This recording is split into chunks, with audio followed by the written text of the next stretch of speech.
যে হিংস্র প্রাণী আমাকে কি করবে, খেয়ে ফেলবে, হিংস্র প্রাণী আমাকে কি করবে, মেরে ফেলবে। তো তখন আবুল আহাব বলেন যে ওয়াল্লাহি ইন্নী আখাফু দাওয়াতা মুহাম্মদ, হে সন্তান, হে বৎস, আল্লাহর শপথ, মুহাম্মদ যে যে বদ্য তোমাকে দিছে এটা আমি অবশ্যই বই করি, আর এটা অবশ্যই কি হবে, বাস্তবায়ন হবে। আল্লাহ রাসূলের কথা কে বিশ্বাস করছে বলেন তো? আবুল আহাব মুসলমান না মুশরিক? আবুল আহাবের ছেলে মুসলমান না মুশরিক? মুশরিক। যখন রাসূলুল্লাহ আলাইহিস সালাম বদয়া দিছে, সে বলছে যে আল্লাহর শপথ, অবশ্যই অবশ্যই মুহাম্মদ যেহেতু তোমাকে বদয়া দিছে, অবশ্যই তোমাকে কোনো হিংস্র প্রাণী কি করবে, খেয়ে ফেলবে। তখন আবুল আহাব সর্বক্ষণ তার ছেলেকে কোথাও যেতে দিতেন না। যেদিকেই যাইতেন তার ছেলে, আবুল আহাব তার পিছনে পিছনে থাকতেন এবং মানুষ দিয়ে খবর রাখতেন যে আমার ছেলে কোথায় থাকে, দেখবা কোনো হিংস্র প্রাণী তাকে কি করে কিনা, খেয়ে ফেলে কিনা। তো যেহেতু তার ছেলে উতবা ইবনে আবী লাহাব, সে পুরুষ মানুষ, কি পুরুষ মানুষ, সাধারণত কোনো পুরুষকে কি ঘরে রাখা যায়? এটা কি সম্ভব? আপনার ছেলেকে কি আপনি চোখে চোখে রাখতে পারবেন? এটা রাখা কি না সম্ভব না। তো একবার সিরিয়াতে তার ছেলেকে একটা উদ্দেশ্য করে সিরিয়াতে ব্যবসার জন্য পাঠাইছেন। সিরিয়াতে কিসের জন্য পাঠাইছেন? ব্যবসার জন্য পাঠাইছেন। সিরিয়াতে যখন ব্যবসার জন্য গেছে, আবুল আহাব বলে দিছে, দেখো তোমরা আমার ছেলেকে খুব সতর্ক করে রাখবা, খুব দেখে শুনে রাখবা, কারণ আমার ছেলেকে কে বদয়া দিয়েছেন? মুহাম্মদ আমার ছেলেকে বলছেন যে তাকে হিংস্র প্রাণী কি করবে, খেয়ে ফেলবে।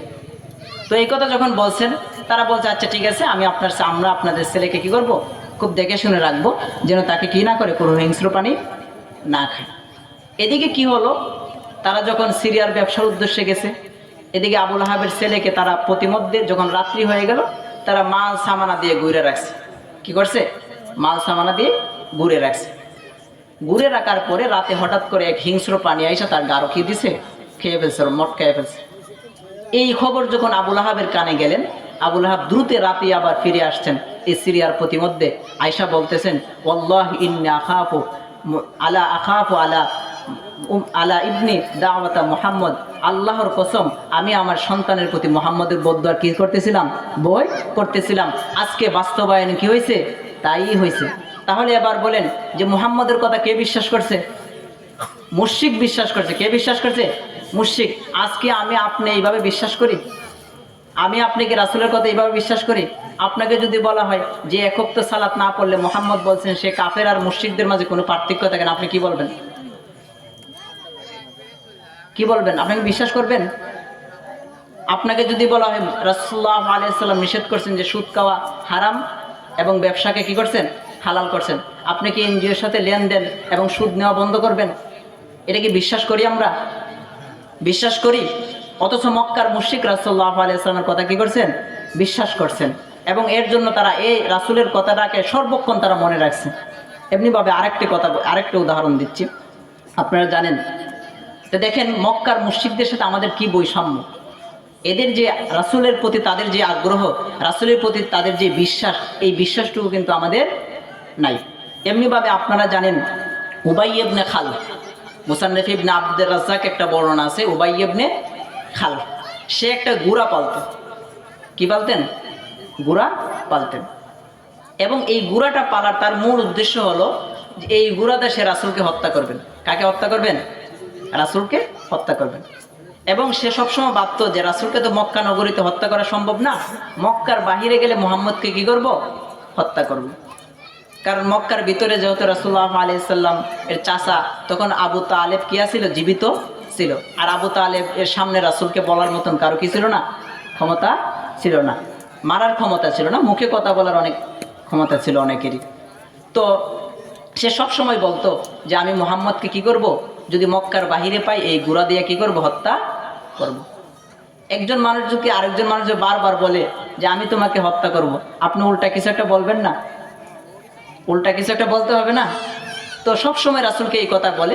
একদিন রাসূলুল্লাহ আলাইহিস সাল্লাম তাকে বলে ফেললেন, সে যখন বলছে যে আমি এই ঘোড়া দিয়ে তোমাকে হত্যা করবো, রাসূলুল্লাহ আলাইহিস সাল্লাম বলছেন ইন্নী আকতুলুকা ইনশাআল্লাহ, অবশ্যই একদিন আমি তোমাকে কি করব, হত্যা করব। কে বলছেন?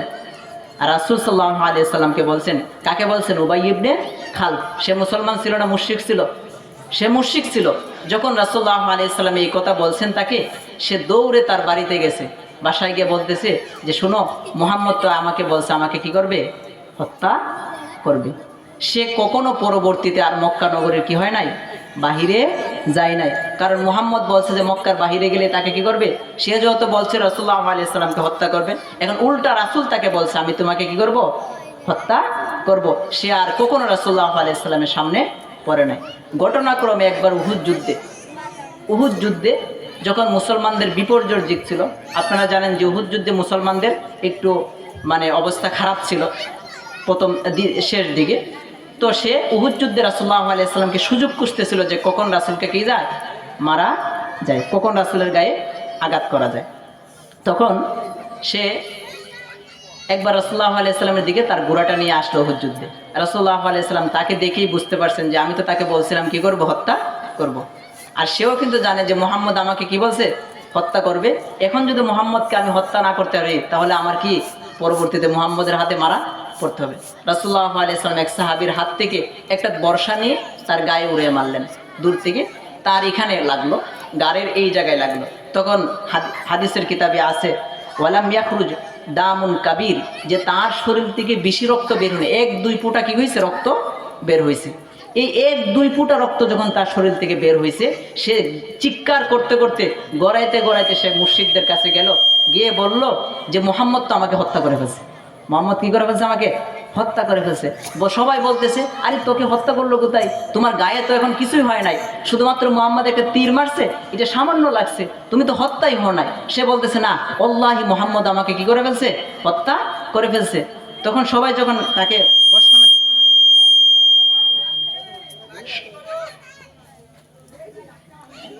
যখন তাকে বলতেছিল মুহাম্মদ কি করে ফেলছে, আমাকে হত্যা করে ফেলতেছিল, মানুষ তাকে বকাঝোকা করতেছে যে এত ভীতু হলে হয় নাকি, মুহাম্মদ তো তোকে কিছুই করে নাই, সামান্য 1 ফোঁটা রক্ত বের হয়েছে, আর তুই ভাবতেছিস যে মুহাম্মদ তোকে কি করে ফেলছে, হত্যা করে ফেলছে।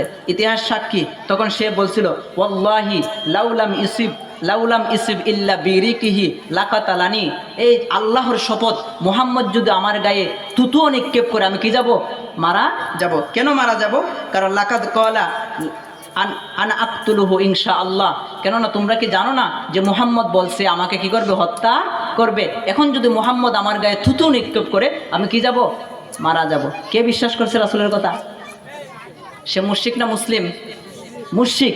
পরবর্তীতে দেখা গেছে যে পরবর্তীতে সে এই রক্ত খননটা একটু বেশি হয়ে সে কি গেছে, মারা গেছে। আল্লাহ রাসূলুল্লাহ আলাইহিস সালামের কথা কে বিশ্বাস করছে, মুশরিকরা বিশ্বাস। কে বিশ্বাস করছে, মুশরিকরা বিশ্বাস করছে। আজকে আমি আপনি কি আল্লাহ রাসূলের কথাকে এইভাবে গুরুত্ব দেই, আমি আপনাকে রাসূলের কথাকে এইভাবে গুরুত্ব দেই? ঘন্টার পে ঘন্টা আমরা ওয়াজ শুনতে রাজি, কি শুনতে রাজি, ওয়াজ শুনতে রাজি, আলোচনা শুনতে রাজি, আলোচনার ব্যবস্থা করতে রাজি, কিন্তু আমল করতে কি না, রাজি না। মক্কার মুশরিকদের মতো না, আমরা সেই কথাগুলোর কি দেই না, গুরুত্ব দেই না। তো দেখেন, এই যে মক্কার মুশরিকদের যারা যে মুশরিকরা যেভাবে রাসূলুল্লাহ আলাইহিস সালামের গুরুত্ব দিছে, আমরা কি দেই না, ততটুকু গুরুত্ব দেই না। আজকে আপনি আমার আদর্শ কতটা নিচে নামছে, কতটা নিচে নামছে। তো আমি যেই কথাটা বললাম যে আমরা কি করব, রাসূলের কথার গুরুত্ব দিব, রাসূলের কথার কি দিব, গুরুত্ব দিব। রাসূল কারীম সাল্লাল্লাহু আলাইহি সাল্লাম, আপনারা জানেন উহুদ যুদ্ধের কাহিনী জানেন, বদর যুদ্ধের কাহিনী জানেন। এই সমস্ত যুদ্ধের আগে রাসূলুল্লাহ আলাইহি সাল্লাম যেই কষ্ট করে যেই দিন বাস্তবায়ন করে গেছে, যেই রূপরেখা আপনি আমার সামনে দিয়ে গেছে, সেই রূপরেখাকে আছে, সেই রূপরেখাকে আমরা ধরে রাখতে পারছি? আপনি আমার কাছে কি সেই আদর্শ আছে, আপনি আমার কাছে কি সেই আদর্শ আছে? আজকে রাসূলুল্লাহ আলাইহি সাল্লামের আদর্শ আপনি আমার কাছে কি নাই, সেই রাসূল সাল্লাল্লাহু আলাইহি সাল্লামের আদর্শ নাই। আমি একটা বিবিসি একটা নিউজে দেখছিলাম, একজন যীশুখ্রিস্ট আর কি, মানে যীশুখ্রিস্টের অনুসারী, মানে যারা খ্রিস্টান ধর্মের অনুসারী, তার নাম হলো কি জেমস, আমার পুরা নামটা মনে নাই আর কি। তো তাকে এক সাংবাদিক, বিবিসির সাংবাদিক জিজ্ঞাসা করছে যে আপনি কোন ধর্মের অনুসারী? তখন সে বলতেছে যে আমি তো খ্রিস্টান ধর্মের অনুসারী। মানে খ্রিস্টান ধর্মের যে নবীকে, ঈসা আলাইহিস সালাম, ঈসা আলাইহিস সালাম। তখন তাকে বলছিল যে আপনি যে খ্রিস্টান ধর্মের অনুসারী, আপনি কি জানেন যে যীশু খ্রিস্টের কী ছিল, দাড়ি ছিল, কী ছিল, দাড়ি ছিল। আপনার দাড়ি কই, আপনার কোথায় দাড়ি কই? বলেন এই কথার, আপনি আমাকে যদি এই কথাটা কেউ প্রশ্ন করে, আপনি আমাকে যদি এই কথাটা প্রশ্ন করে আপনি কোন নবীর উম্মত? কোন নবীর উম্মত। এখন আপনি কি উত্তর দিবেন? এই সেম প্রশ্নটা যদি বিবিসির কোনো সাংবাদিক আপনাকে বলে, আপনার কাছে কি কোনো উত্তর আছে? এর কোনো উত্তর আছে? এর কোনো জবাব আছে? কোথায় আজকে মুহাম্মাদের আদর্শ? কোথায় আজকে সেই মুহাম্মাদের আনিত দ্বীনের আদর্শ? কোথায় আজকে মুহাম্মাদের মহব্বত? কোথায় আজ মুহাম্মাদের কি ভালোবাসা? এটা শুধুমাত্র জবানেই রয়ে গেছে আমাদের, এর কি নাই কোনো বাস্তবায়ন নাই। সেম প্রশ্ন কি আপনি আমাকে করতে পারে না? সেম প্রশ্ন সম্মুখীন আপনি আমি হতে পারি কি না? আমাদের সমাজের মানুষ হতে পারে কি না? এই প্রশ্নের উত্তর কি কেউ দিতে পারবে? কাউকে যদি এই প্রশ্নের সম্মুখীন হয় যে তুমি যদি মুহাম্মাদের আদর্শ, মুহাম্মাদের কি ছিল? দাড়ি ছিল, তোমার দাড়ি কোথায়? এই প্রশ্নের উত্তর দিতে পারবো আমরা? এই জন্য আমরা আজকে রাসূল করিম সাল্লাল্লাহু আলাইহি সাল্লামের কথা, রাসূলুল্লাহ আলাইহি সাল্লামের আদর্শ, রাসূলুল্লাহ আলাইহি সাল্লামের কালচার আমরা কি দিছি? সব কিছু ছেড়ে দিয়েছি। আপনি আমাকে, আমরা যুগ যুগ ধরে রাসূলুল্লাহ আলাইহি সাল্লাম আজ থেকে কত বছর আগে আসছিলেন? 1400 হিজরি, এখন 1444 হিজরি, 45 হিজরি চলে। আজ থেকে প্রায় 1444 বছর আগে রাসূলুল্লাহ আলাইহি সাল্লাম দুনিয়া থেকে কি গেছেন? চলে গেছেন। এই যে রাসূলুল্লাহ আলাইহি সাল্লাম দুনিয়া থেকে চলে গেছেন, আজ আমরা ধীরে ধীরে ধীরে ধীরে বিকৃত হতে হতে আজকে মুশরিকদের মতো কি নাই, আমাদের রাসূলের কথাকে কি দিই না, আমরা গুরুত্ব দেই না। আরেকটা ঐতিহাসিক একটা ঘটনা বলি, সেটা হলো আপনারা জানেন যে হিন্দা বিনতে আবি সুফিয়ান, মানে হিন্দা বিনতে উতবা, হিন্দা বিনতে উতবা, সে আবু সুফিয়ানের কি ছিল? স্ত্রী ছিল। আবু সুফিয়ানও তখনও মানে কি হয় নাই, ইসলাম ধর্ম গ্রহণ করে নাই, মানে মক্কা বিজয়ের সময় আর কি। এই ঘটনাটা বলতেছে যে তাদের আদর্শ, মুশরিকদের যে আদর্শ, এটা বোঝানোর জন্য। সেটা হলো যে আবু সুফিয়ানের স্ত্রী যে, সে যখন মক্কাতে রাসূলুল্লাহ সাল্লাল্লাহু আলাইহি ওয়াসাল্লাম বিজয় করলেন, সবাই বায়াত নিচ্ছে। সবাই কি নিচ্ছে? বায়াত নিচ্ছে। এখন যত মক্কা বিজয় হয়ে গেছে, এখন তো বায়াত নিতে হবে রাসূলের কাছে। সে ভাবছে যে না, আমিও ইসলাম ধর্ম কী করে বলবো, গ্রহণ করে ফেলবো। সে কি করে নাই, তখনও মুসলমান হয় নাই। কে? আবু সুফিয়ানের স্ত্রী। তো আবু সুফিয়ানের স্ত্রী ভাবলো যে আমি সহ, আমার স্বামী সহ আমরা সবাই মুসলমান হয়ে যাব। তো রাসূলের যখন সবাই যখন বায়াত গ্রহণ করলেন, তখন সেই মহিলা আসলো রাসূলের কাছে বায়াত গ্রহণ করতে। তো বায়াত গ্রহণ করতে আসছে, রাসূলুল্লাহ আলাইহি সাল্লাম তার কি করছেন? বায়াত গ্রহণ করছেন। রাসূলুল্লাহ আলাইহি সাল্লাম তাকে বলছেন যে লা তুশরিক বিল্লাহ, যে তুমি কি করবে না, আল্লাহর সাথে শিরিক করবে না। ওয়ালা তাসরিকিনা, তুমি কি করবে না, চুরি করবে না। এই ব্যাপারে কি নিলেন বায়াত? ওয়ালা তাজনিন, এবং কি করবে না, জিনা করবে না।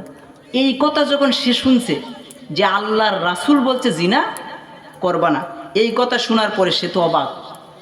রাসূল আলা তাজনি, সে রাসূলুল্লাহ আলাইহি সাল্লামকে বলতেন ইয়া রাসূলুল্লাহ আলা তাজনিল হুররা, হে আল্লাহর রাসূল, কোনো স্বাধীন মহিলা কি জিনা করতে পারে? কি বলতেছেন? হে আল্লাহর রাসূল, কোনো স্বাধীন মহিলা কি জিনা করতে পারে? কে বলতেছেন? মুশরিক বলতেছেন। কে বলতেছেন? মুশরিক বলতেছেন। একজন মুশরিকা মহিলা বলতেছেন হে আল্লাহর রাসূল, কোনো মহিলা কি জিনা করতে পারে? এই যে একটা আদর্শ, তাদের মাঝে যে একটা শিষ্টাচার, যে অপকর্ম, অপসংস্কৃতি থেকে, যে জিনা থেকে যে নিজেকে মানে ঠিক রাখা, এটা যেন একটা বড় ধরনের একটা আদর্শ, এটা কি আমাদের সমাজে আছে?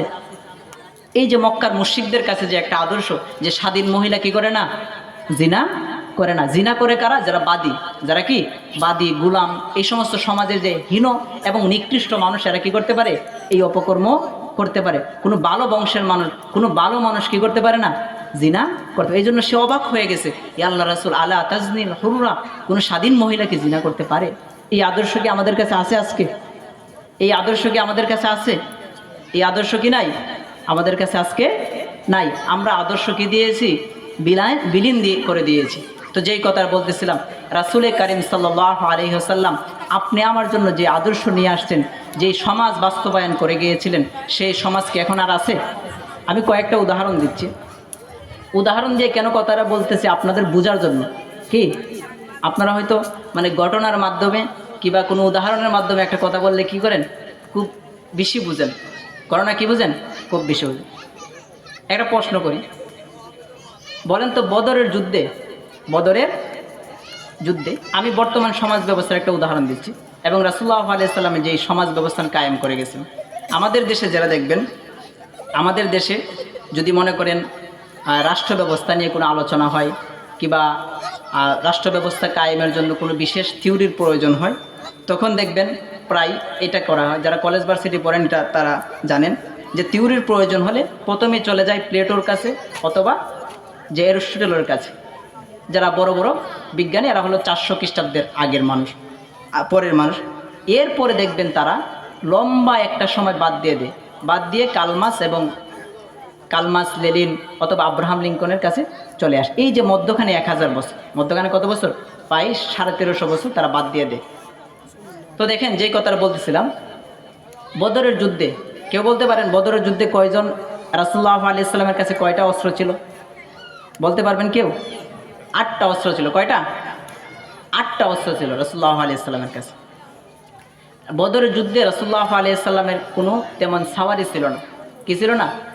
সাওয়ারি ছিল না। একজনে মানে 3 জনে অথবা 4 জনে, 3 জন অথবা 4 জন অথবা 5 জনে একটা সাওয়ারি। 5 জনে কি? একটা সাওয়ারি। একটা সাওয়ারি ভাগাভাগি করে কি করতেন তারা? মানে ওই যে যুদ্ধের ময়দান পর্যন্ত যাবেন, এরকম সিদ্ধান্ত করলেন। তো যেই কথাটা বলতেছিলাম, দেখেন বর্তমান সমাজের একটা দেখেন, আপনারা জানেন ঢাকা দক্ষিণ সিটির একজন মেয়র, ঢাকা দক্ষিণ সিটির কি একজন নাম বলতেছি না, সে গত 51 মাসে, কত মাসে? 51 মাসে তার দুপুরবেলার খাবার আনতে, প্রথম আলোর রিপোর্ট আর কি, তার দুপুরবেলার খাবার যেই মানে যে অফিসে থাকে সেখান থেকে তার দুপুরবেলার খাবার আনতে 51 মাসে খরচ গেছে 28,05,000 টাকা। কত? 28,05,000 টাকা। কি? 28,05,000 টাকা তার দুপুরের কি খাবার আনতে যেই গাড়ি লাগে, সেই গাড়ি লাগে তার শুধু খরচ, একজন মেয়রের। একজন কি? মেয়রের। এই যে দেখেন একজন মেয়রের দুপুরবেলা খাবার আনতে কত টাকা খরচ থাকছে? 28 লক্ষ। কত? 28,05,000 টাকা।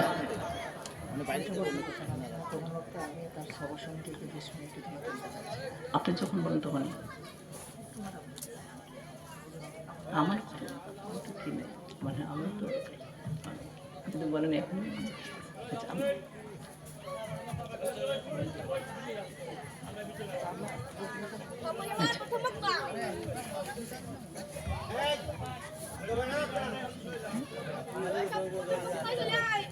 এটা কিন্তু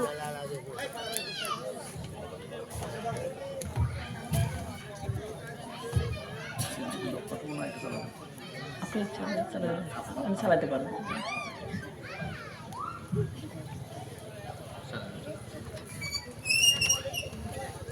তো যেই কথাটা বলতেছিলাম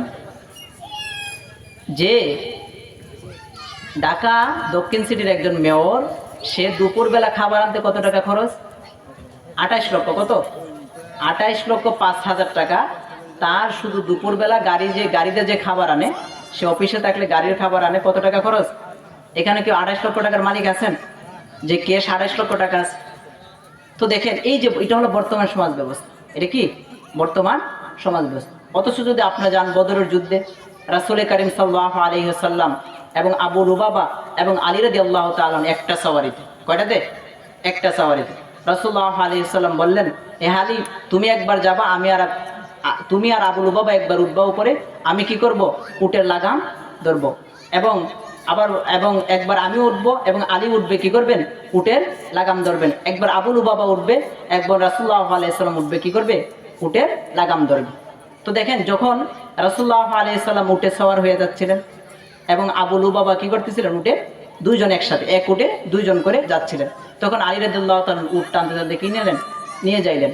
যখন রাসূল সাল্লাল্লাহু আলাইহি সাল্লামের পালা আসলো, এখন রাসূল উট টানবেন, সে কি উঠবে? উটের পিঠে উঠবে। তখন সাহাবায়ে কেরাম বললেন, ইয়া আল্লাহর রাসূল, এটা কি কখনো সম্ভব যে আপনি মানে আমি উঠে বসবো আর আপনি কি করবেন? উট টানবেন। এটা কি কখনো সম্ভব? এটা কি আমরা মেনে নিতে পারি?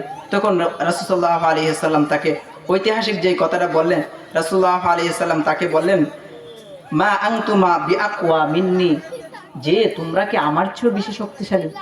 তোমরা কি আমার চেয়েও বেশি শক্তিশালী? ওয়ালা আনা বিআগনা মিনাল আজরি, যে আমার কি সওয়াবের কি নাই? প্রয়োজন নাই। তাহলে দেখেন আপনারা কোন সমাজে আছেন, যেই সমাজে একজন মেয়রের খাবার আনতে ২৮ লক্ষ টাকা কি হয়, খরচা হয় না, ওই সমাজ যেই সমাজে একজন আমিরুল মুমিনিন, যেই সমাজে একজন খলিফা একটা সাওয়ারিতে কি যায়, পালা বদল করে কি যায়, সওয়ার হয়ে যায়। কোন সমাজ আপনারা চান বলেন তো? যেই সমাজে একজন রাষ্ট্রপ্রধান পালা কমে একটা উঠে কি হয়ে যায়, সওয়ার হয়ে যায়, সেই সমাজ আপনারা চান না যেই সমাজে একটা মেয়রের ২৮ লক্ষ টাকা কি লাগে, তার খাবার খরচে লাগে। এমনি ভাবে জানেন না যারা আপনারা ঐতিহাসিক যে ঘটনা আছে, ঐতিহাসিক যে একটা ঘটনা আছে যে ওমর রাদিয়াল্লাহু তাআলা আনহু যখন ফিলিস্তিনে সন্ধির জন্য যাবেন, চুক্তির জন্য যাবেন, ওমর রাদিয়াল্লাহু তাআলা আনহুকে বলছিলেন, ওমর রাদিয়াল্লাহু তাআলা আনহু গোলাম এবং ওমর রাদিয়াল্লাহু তাআলা আনহু বললেন যে একবার আপনি উঠেন, একবার আমি কি উঠি। তখন ওমর রাদিয়াল্লাহু তাআলা আনহুকে এইভাবে পালাক্রমে যখন ওমর রাদিয়াল্লাহু তাআলা আনহু যাচ্ছিলেন, তখন বললেন যে যখন ওমর রাদিয়াল্লাহু তাআলা আনহু গোলাম, ওমর উঠলেন উটের পিঠে, আর গোলাম যখন নিচে বসলেন আর ওমর রাদিয়াল্লাহু তাআলা লাগাম ধরলেন, তখন গোলাম উঠতে চাচ্ছিল না, বলল আমিরুল মুমিনিন আপনি উঠেন। কি উঠেন? আপনি উঠেন। তখন ওমর রাদিয়াল্লাহু তাআলা তার কথা কি করলেন না, মানলেন না। তো ওই সমাজ আপনারা চান যেই সমাজে একজন শাসক উটের লাগাম ধরে তার গোলামকে কি নিয়ে যাচ্ছে, টেনে নিয়ে যাচ্ছে না, ও যেই সমাজে একজন মেয়রের ২৮ লক্ষ টাকা লাগে কি, শুধু খাবার আনতে, শুধু কি লাগে, খাবার আনতে। এই সমাজ দিয়ে কি কিছু হবে? এই সমাজ দিয়ে কিছু হবে? এমনিভাবে দেখেন আরেকটা ঘটনা আপনাদেরকে বলি, এটা হলো বর্তমান সমাজের আরেকটা কথা বলি। আপনারা জানেন, সংক্ষেপে একটা কথা বলতেছি, আপনারা জানেন যে বাংলাদেশের সংবিধান কি, বাংলাদেশের সংবিধান কেউ পড়ছেন? কেউ পড়েন নাই? সংবিধান কেউ পড়েন নাই? আল্লাহর সংবিধান কেউ পড়ছেন? আল্লাহর সংবিধান কেউ পড়ছেন? তাহলে আপনি কোনটা দিয়ে চলবেন? মানে কোনটা দিয়ে চলবেন? আল্লাহর সংবিধানও পড়েন নাই, মানব রচিত সংবিধানও কি করেন নাই, পড়েন নাই। কোন সংবিধান দিয়ে আপনি চলবেন? যে মানব রচিত সংবিধানের যে একটা বিচার আপনাদেরকে শোনাই, আমি একটা সংবিধান পরে শোনাচ্ছি হুবহু। সেটা হলো সংবিধানের ৫১ ধারার ২, ৫১ ধারার কি ২, সেখানে আছে রাষ্ট্রপতি কার্যবাল কালে তাহার বিরুদ্ধে কোনো আদালতে কোনো প্রকার ফৌজদারি দায়ের করা যাবে না এবং তাহার গ্রেফতার বা কারাবাসের জন্য আদালতে হইতে কোনো পরোয়ানা জারি করা যাবে না। অর্থাৎ রাষ্ট্রপতি যদি কোনো ভুল করে, রাষ্ট্রপতি যদি কোনো অপরাধ করে, তার বিরুদ্ধে কোনো মামলা করা যাবে না, তাকে কারাগারও ঢুকানি যাবে না। এটা কাদের সমাজ? আমাদের সমাজ। আর অথচ আপনার ইতিহাসে চলে যান, যখন ওমর রাদিয়াল্লাহু তাআলা আনহু যখন মিম্বরে উঠলেন, একটা বড় পাঞ্জাবি পরে, বড় জুব্বা পরে, পিছন থেকে একজন মানুষ বললেন, ইয়া আমিরুল মুমিনিন, আপনি আজকে এত লম্বা জামা পরছেন, অথচ আপনি যে বাইতুল মাল থেকে যে আমাদেরকে যে জামা দিচ্ছেন, আমাদের জামা তো ছোটো, একটা জামাই হয় নাই, অথচ আপনি কি করছেন, ফুল জামা পরে উঠছেন, এটা কিভাবে হলো? তখন উমর রাদিয়াল্লাহু তাআলা আনহুর ছেলে আব্দুল্লাহ ইবনে উমর বললেন যে আমি এটার উত্তর দিচ্ছি, আমার জামাটা যেটা ছিল ওটা আমি কি দিয়েছি, আমার বাবাকে দিয়ে দিয়েছি, এই জন্য আমার বাবা আজকে কি করছেন, এই লং জামা পরছেন। তাহলে আপনারা চিন্তা করেন, আপনারা কোন সমাজ চান যেই সমাজের রাষ্ট্রপতিকে কি করা যায় না, কোনো বিচারের আওতায় নিয়ে আসা যায় না, না যেই সমাজে আমিরুল মুমিনিন, যেই সমাজে রাষ্ট্রপ্রধানকে সরাসরি প্রশ্ন করা যায় যে আপনি কেন এত লম্বা জামা পরলেন? কোন সমাজ চান বলেন তো? কোন সমাজ আপনারা চান?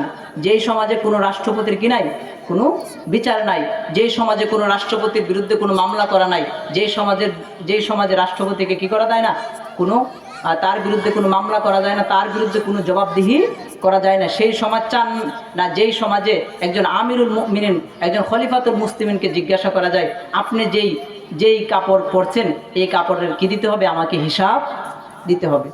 এমনিভাবে আপনারা জানেন আমর ইবনে আস, আপনারা ঐতিহাসিক ঘটনা শুনেছেন যে আমর ইবনে আসের রাদিয়াল্লাহু তাআলা আনহু একবার হযরত উমর রাদিয়াল্লাহু তাআলা আনহুর ছেলে একবার অ্যালকোহল খাইছিল, অর্থাৎ সামান্য পরিমাণ মদ পান করছিল।